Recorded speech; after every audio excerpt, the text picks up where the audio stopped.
Սպիտակի ոլորանները փակ են, տարածաշրջանների մեծ մասում ձյուն է տեղում։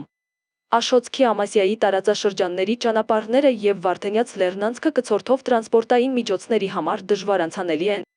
ինչպես հայտնել է ճանապարհային դեպարտամենտը Արարատի Եղեգնաձորի, Վայքի Սիսյանի Բաղրամյանի Թալինի Արթիկի Աշոտցքի Աշտարակի Ապարանի Արագածի Սպիտակի Վանաձորի Ստեփանավանի Նայիրի Աբովյանի Հրազդանի Սևանի Դիլիջանի Գավառի Մարտունիի Ճամբարակի տարածաշրջաններում ձյուն է տեղում։ Ապարանի Արագածի Սևանի Ճամբարակի Մարտունիի Գավառի Աբովյանի Հրազդանի Նայիրի Գորիսի Աշոտցքի Ամասիայի տարածաշրջանների ավտոճանապարհներին տեղ-տեղ մերկասառույց է։